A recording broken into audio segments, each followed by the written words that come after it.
The X Zone Radio Show is heard on radio broadcast affiliates worldwide, including AM 580 CFRA in Ottawa, Ontario, Canada. WPUL AM 1590 in Daytona Beach, Florida. KOHI AM 1610 in St. Helens, Oregon. KHRO AM 1150 in El Paso, Texas. And for more information on becoming a professional broadcast affiliate of the X Zone Radio Show, visit www.xzbn.net or call toll-free worldwide 1-800-610-7035.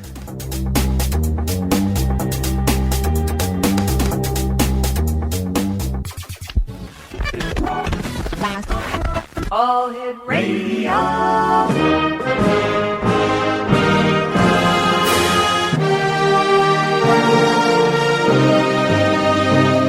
Welcome to the X Zone, a place where fact is fiction and fiction is reality.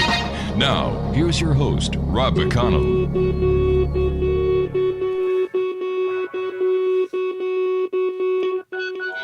Doesn't mean much.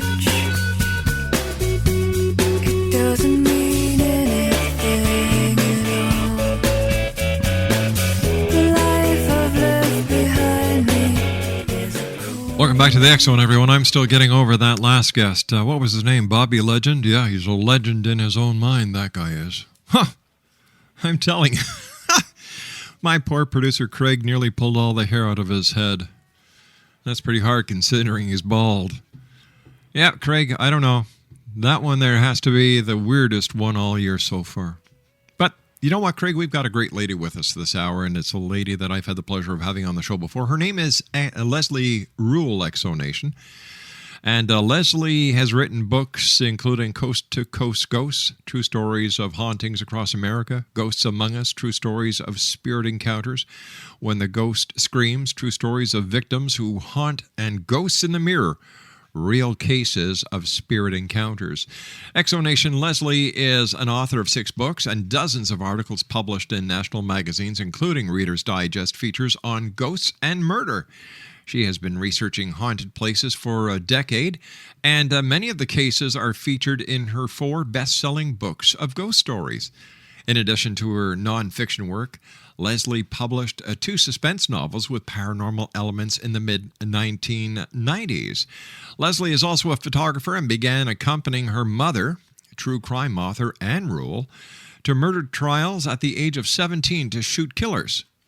Hey, I thought murder was illegal, but I guess she's talking about with a camera.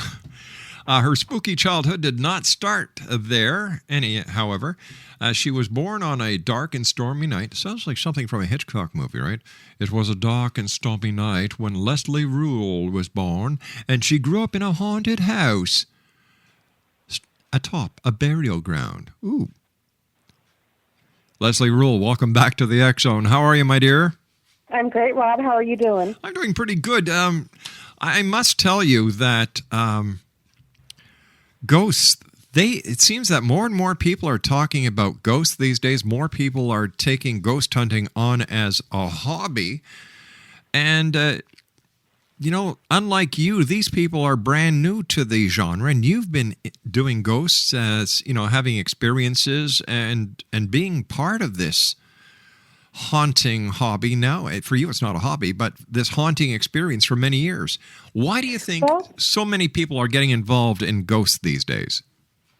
It's really turned into a big fad, and I think there's always been a fascination with the other side. Mm-hmm. But now that we've got so many television programs that are geared toward ghost hunters, it's really sparked the public's imagination. And it's a fun thing to do, and it doesn't cost very much, and it's exciting, so it's a natural. It's a natural, and how do you deal with skepticism when people say, ghost, there's no such thing as a ghost? Well, it doesn't bother me if someone doesn't believe in ghosts. It actually kind of amuses me because I've got so many witnesses to apparitions and other odd occurrences who've told me that they used to be skeptics until they saw a ghost. And so I always kind of smile when somebody tells me they don't believe, because I figure that one of these days they're going to have an experience and it's going to turn them completely around. Hopefully. Because there are those die-hard skeptics that they could see a ghost or a ghost could bite them right in the butt and they still wouldn't believe that they've just been bitten in the butt by a ghost. That's probably true, but one day they will be on the other side, and then they will realize that there's more to the world than meets the eye. All right, stand by. Leslie, you and I have to take our first commercial break for this hour. Exonation, Leslie Rule is our very special guest. www.ghostygirl.com. That's www.ghostygirl.com. Exonation, I'll be back on the other side of this commercial break in 2 minutes with Leslie Rule as we continue talking about ghosts. And by the way, once again, some of her books are Coast to Coast Ghosts, True Stories of Hauntings Across America, Ghosts Among Us, True Stories of Spirit Encounters, When the Ghost Screams, True Stories of Victims Who Haunt, and Ghosts in the Mirror, Real Cases of Spirit Encounters. Leslie Rule, www.ghostygirl.com. We'll be back on the other side of this commercial break in 2 minutes as we continue from our studios in Hamilton, Ontario, Canada, here in the X Zone with yours truly, Rob McConnell.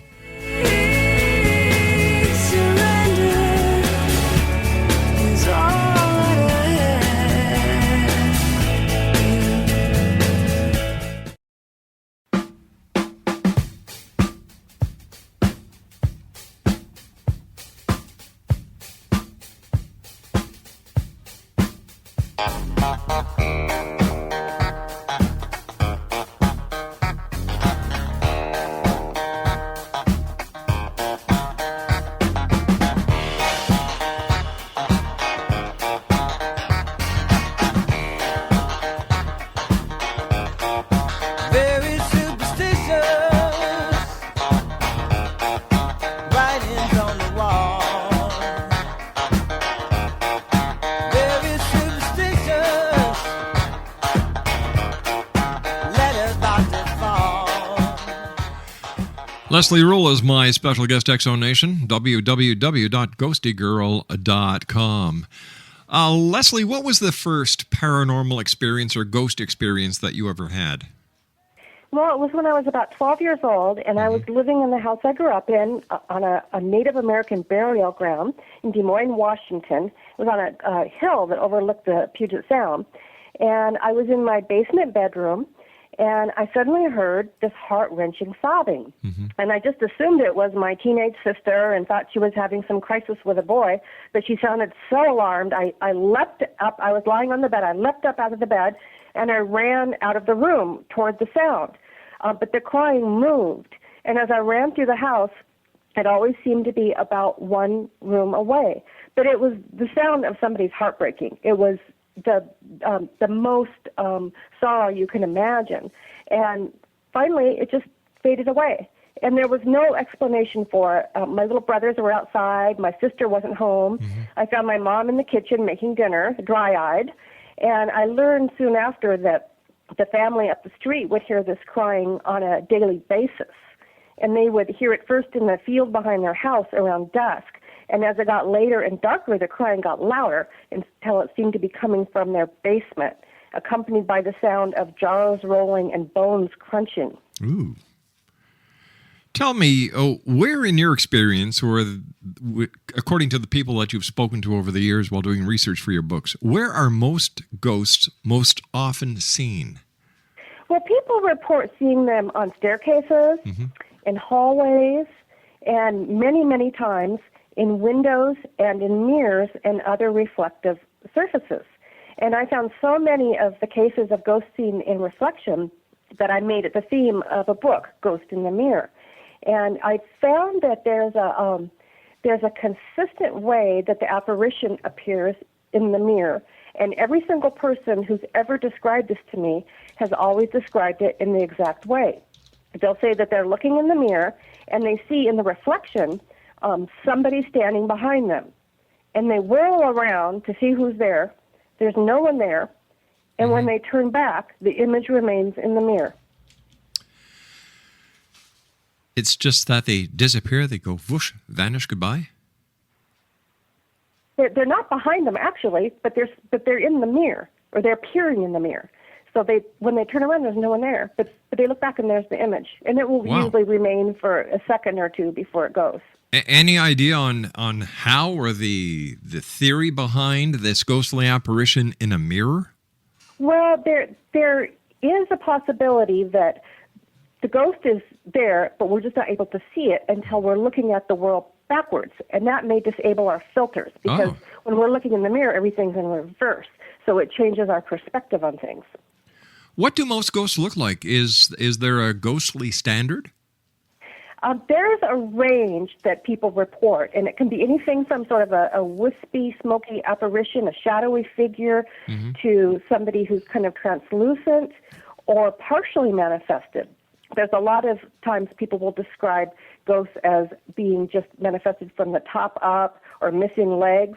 And then there are ghosts who are seen as solid human beings, and people don't even realize that they're looking at a ghost until it disappears.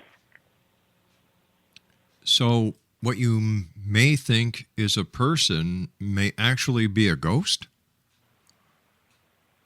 So if you met somebody on the street, you would have no reason to think that you weren't looking at a live human being unless that person vanished.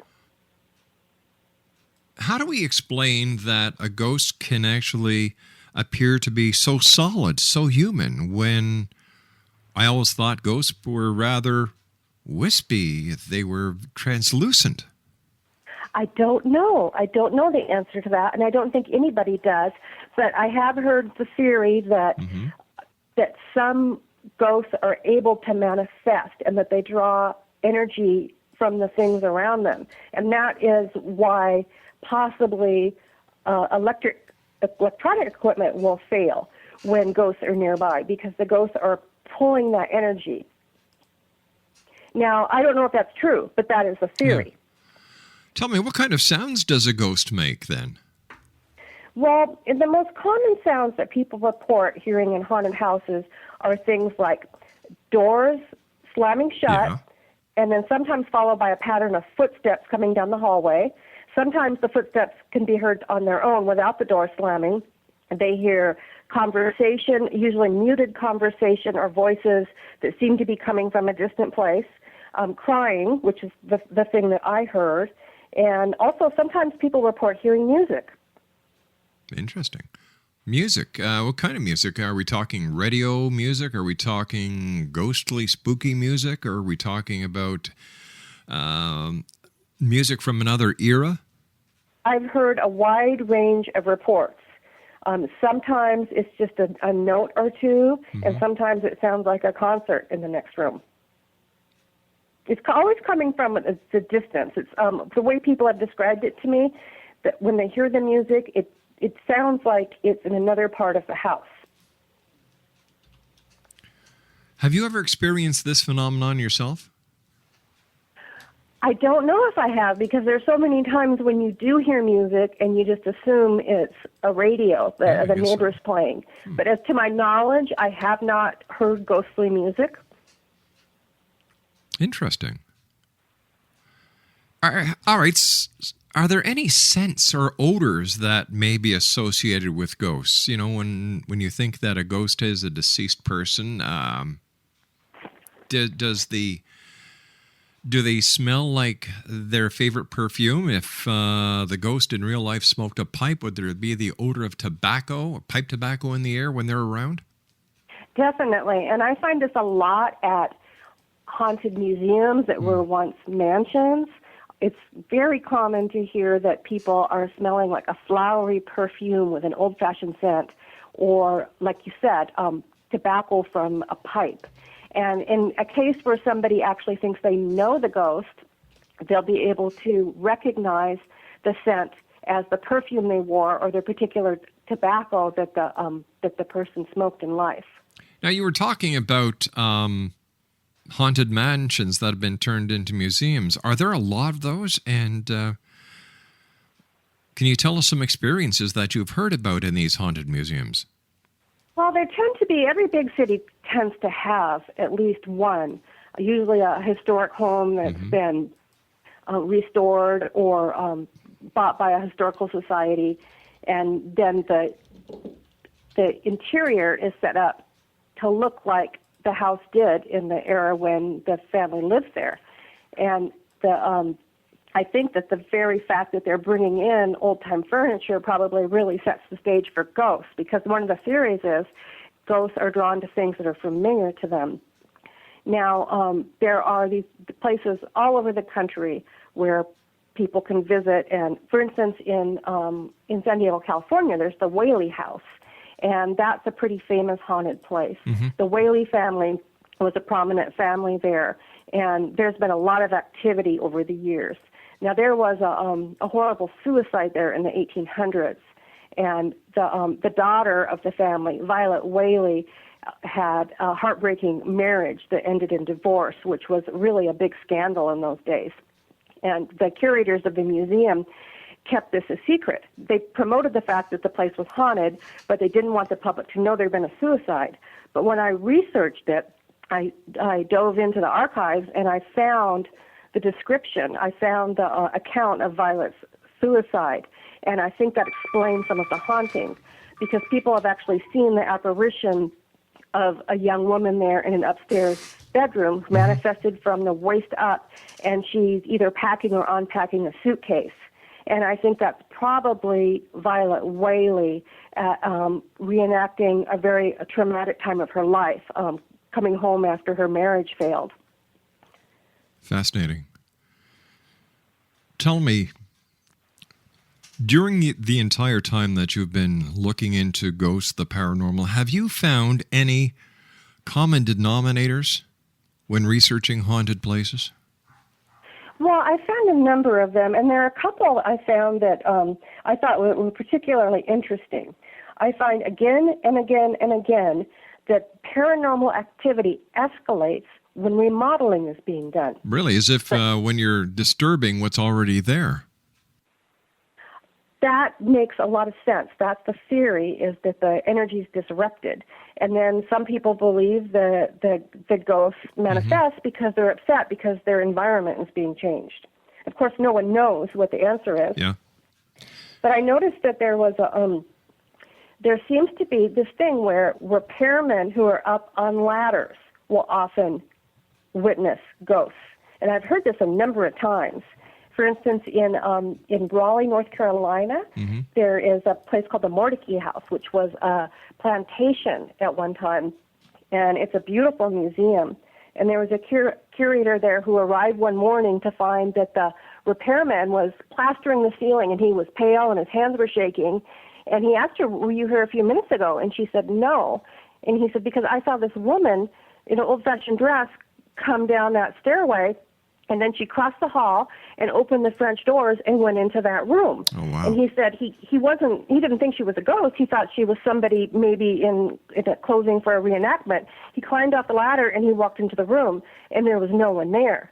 Well, the curator told him that she thought he'd probably just seen Mary Mordecai, and he was not the first one to see her.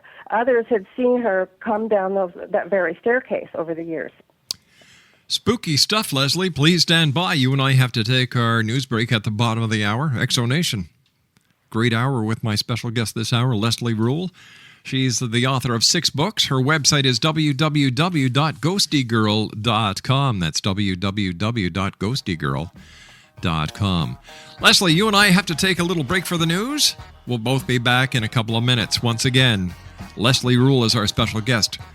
ghostygirl.com. My name's Rob McConnell. This is The X Zone. We're coming to you from our studios in Hamilton, Ontario, Canada, on the Talkstar Radio Network, X Zone Broadcast Network, UK High Definition Radio, Euro High Definition Radio, Star Cable, and Ustream. We'll be back in a couple of minutes. Don't go away. 13-month-old baby broke the looking glass. 7 years of bad luck.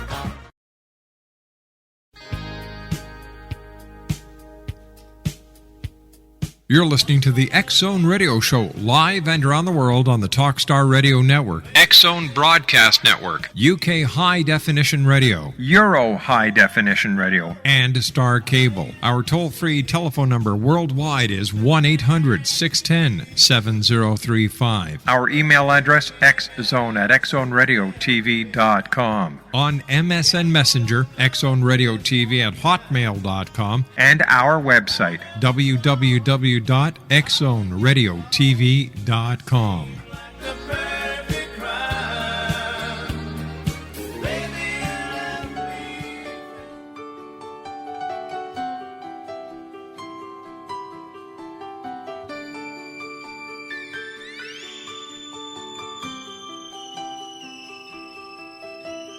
Lady, when you're with me, I'm smiling. Give me, all your love. Your hands build me up when I'm sinking. Just touch me and my troubles all fade. Lady, from the moment I saw you, stay in me. Whoa, Exonation Leslie Rule is our special guest this hour. www.ghostygirl.com. Here's a question I bet you get asked all the time, Leslie. Can a ghost actually go forward and backward in time, or are they fixed in one specific time? Well, when it comes to the other side, there probably is no time. And so it would make sense that a ghost can move forward or backward. And I have had cases where apparitions have appeared before the person in question died. There was a case in Kansas City, Missouri, in a horrible 1981 freak accident at the Hyatt Regency Hotel, the 40-story luxury hotel. They were having a tea dance in the lobby, and there were 4 skywalks above where people could stand and look down. And there was a flaw in the engineering, and one of the skywalks collapsed and then pancaked onto the other, and they both fell to the floor, and over 100 people were killed. It was a horrible scene. And it turned out that days before this happened, people in the neighborhood had reported seeing dancing apparitions outside their windows. So it seems that the ghosts appeared before they died. And it also could have been a precognitive visions. But I think it makes sense that a ghost would not be limited by the by time in the way that we are, because they wouldn't have the same structure. Now, is it possible, in your experience, for a ghost to communicate with another ghost? And have you actually heard or seen this happening? I have not seen it happening.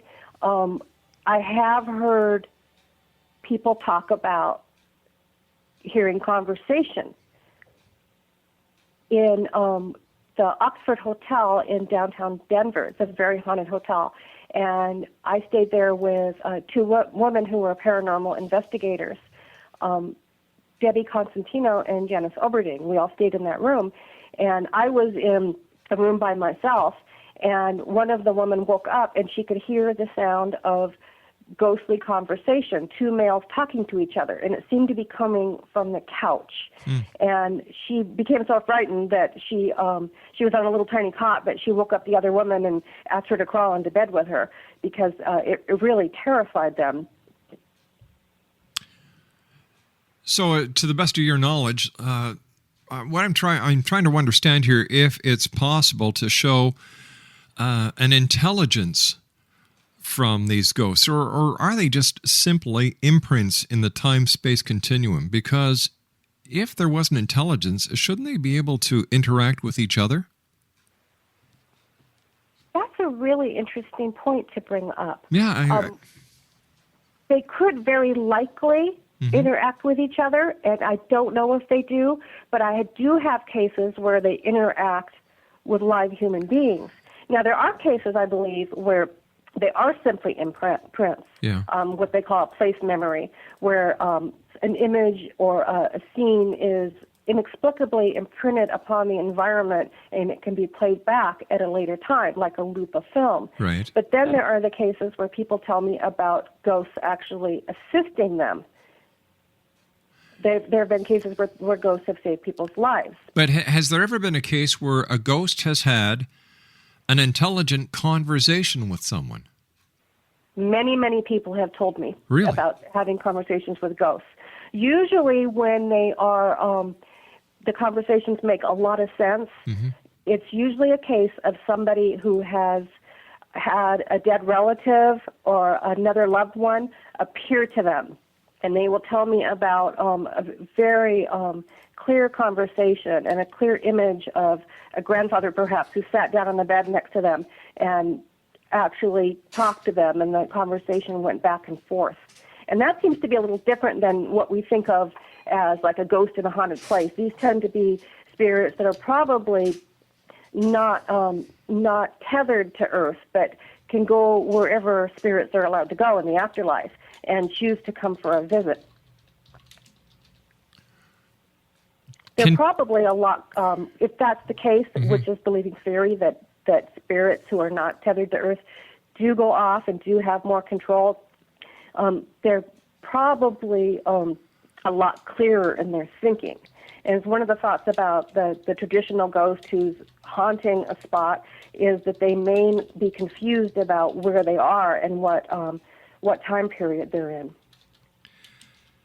Tell me, are some spots more haunted than others, and if so, why?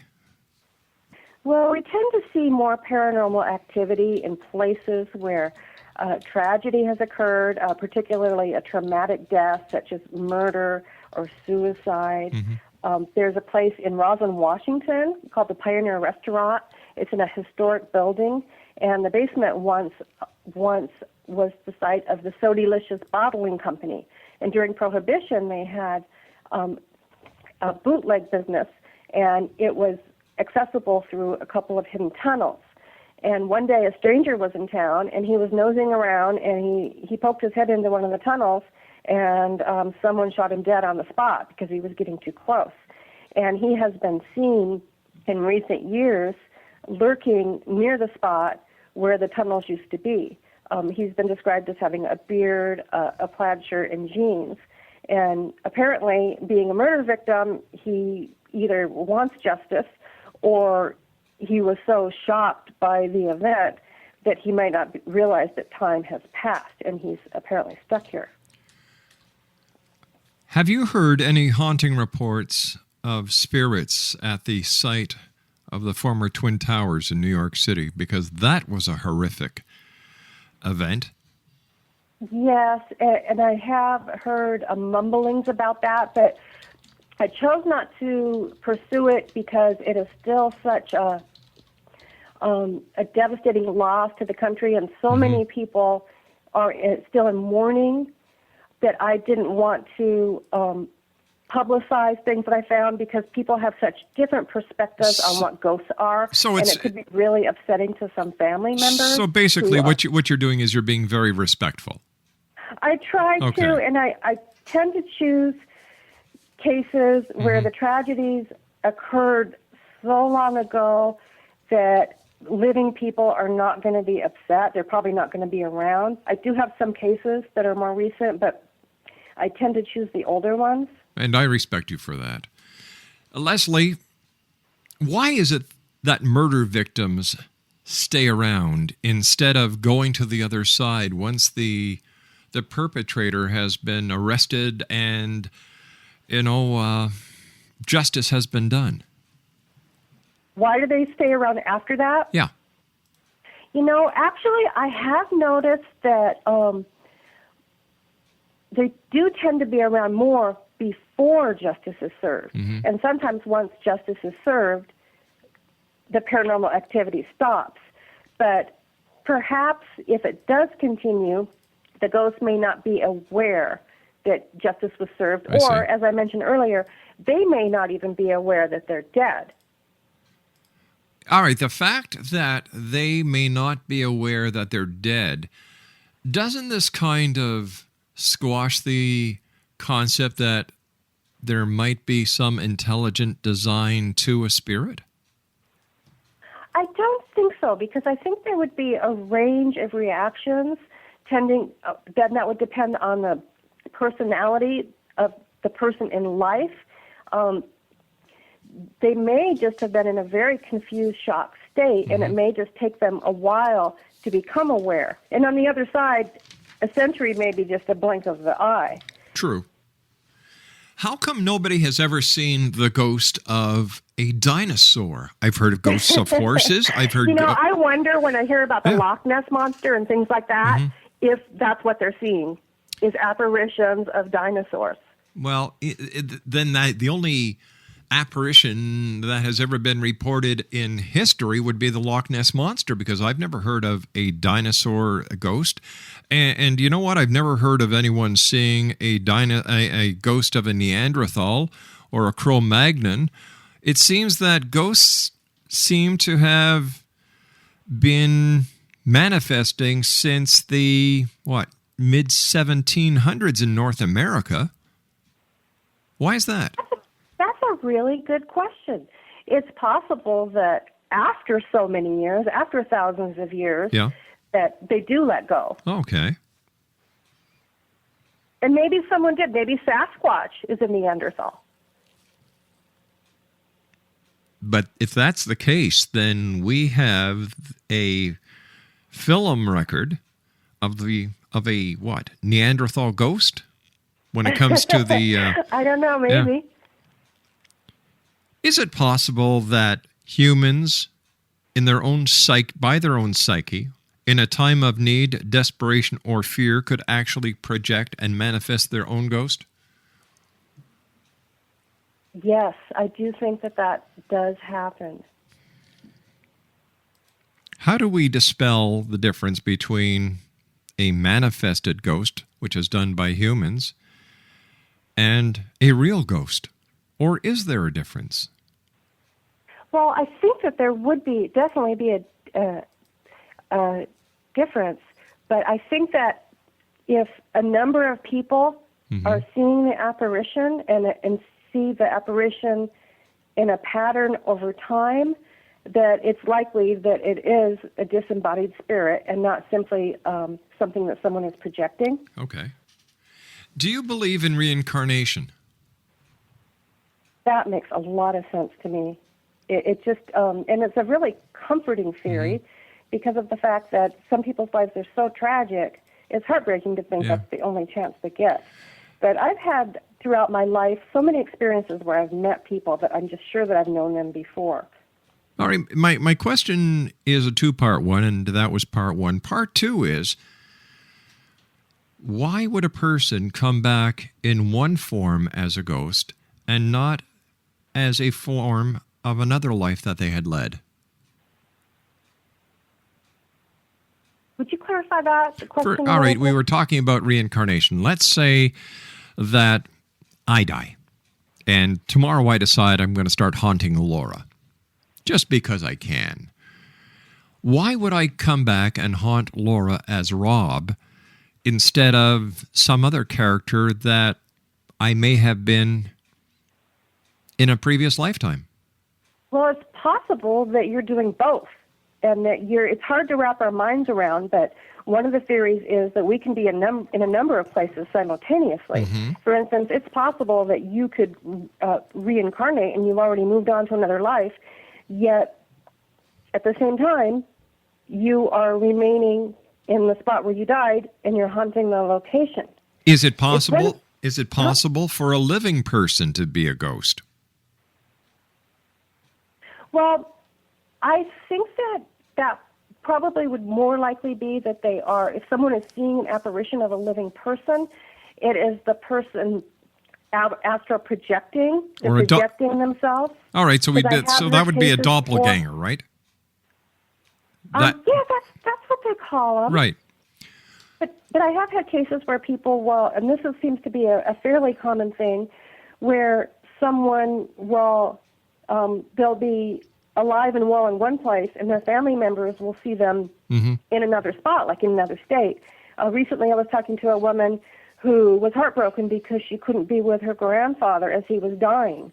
And after the event, she and her brother got in an argument about it because he insisted that he had seen his sister sitting on the deathbed, and that she was there as their grandfather was dying, but she wasn't there. And this is a really common thing where people tend to project themselves. Sometimes they might be awake and they're not even aware they're doing it, but there seems to be some kind of a split that I can't explain. I just know that people report that this happens. Interesting. Please stand by, Leslie. You and I have to take our final break for this hour. Exonation, Leslie Rule is our very special guest. It's always great talking to Leslie. Now, her website is www.ghostygirl.com. That's www.ghostygirl.com. And Leslie has written a number of books, and if you go to her website, you can find them more. Listen to these titles: Coast to Coast Ghost, True Stories of Hauntings Across America, Ghosts Among Us, True Stories of Spirit Encounters, When the Ghost Screams, True Stories of Victims Who Haunt, and Ghost in the Mirror, Real Cases of Spirit Encounters. Once again, Leslie's website is www.ghostygirl.com. We'll be back on the other side of this commercial break as the X-Zone continues from our studios in Hamilton, Ontario, Canada. My name is Rob McConnell. Don't go away.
Exonation, Leslie Rule is my special guest. It's always a great pleasure having you with us, Leslie, and I've been told by the people upstairs that you're going to be back with us in September, and I'm really happy to hear that. I look forward to it. Hey, Leslie, here's a question. Are children more susceptible to the paranormal than adults are? We think so. There's just so many cases of children who seem to be conversing with ghosts, particularly a deceased grandparent. I hear this over and over again where people will tell me about their toddler who suddenly is giggling and pointing and interacting with someone that the adults can't see. And they'll sometimes call out a name. Sometimes it's a special nickname that the grandparent had in life that the child has never heard. And so that's kind of validating. But we think that children, that everybody is born with the ability to see ghosts, but that it's hammered out of us as we grow up, because people tell us that it's not possible to see ghosts. There's a weird perspective on ghosts in our culture, and so we develop filters where we can't see what's apparently there. Why are ghosts so taboo with our culture? I think a lot of it is rooted in religion. People are afraid of the unknown, and a lot of people believe that ghosts are not spirits of dead human beings, but that they're demons. No, I don't know. Nobody really knows, and we're not going to know until we get to the other side. But I lean toward thinking that they would tend to be spirits, just spirits of regular human beings. And finally, what do you think about all the different paranormal shows that are on the boob tube all over the place now? I think people are having a lot of fun with it. And I think it's great that people are enjoying it, and a lot of these people are very serious about their investigating, and they're learning a lot. I don't know. You must be watching a totally different channel than I usually watch, because the ones I watch are really far out and really hokey, all this night vision. Don't these ghost hunters realize that ghosts can also be seen during the day? That's a good question. Actually, I don't watch a lot of that, but Neither I do have I. seen some of it. Yeah. And the shows that I've seen, the investigators seemed like they were taking it seriously. And then all the paranormal investigators that I've spoken to while I'm researching, they tend to be grounded. They tend to be looking at this with a critical eye. But of course, there are going to be some people that approach it in kind of a wacky manner. Yeah. Hey, sensationalism it sells. Leslie, I want to thank you so much for joining us. Let our listeners know how they can find out more about you and where they can get your books. Oh, they should be able to get my books at any bookstore or online. If the store doesn't have them, they will order them for you. You can feel free to email me at llrule30@aol.com. I'd love to hear about people's experiences. And my website is www.ghostygirl.com. Ghosty Girl, great having you with us, Leslie Rule. Always a pleasure. Look forward to speaking to you again in September. Thank you, Rob. Happy hauntings, my friend. Leslie Rule has been my guest this hour at ghostygirl.com, and I'll be back on the other side of the news at the top of the hour at 6.5 minutes past as the X Zone continues. We're right here live and around the world from our studios in Hamilton, Ontario, Canada, on the Talkstar Radio Network, X Zone Broadcast Network, UK High Definition Radio, Euro High Definition Radio, Star Cable, and Ustream. Don't go away.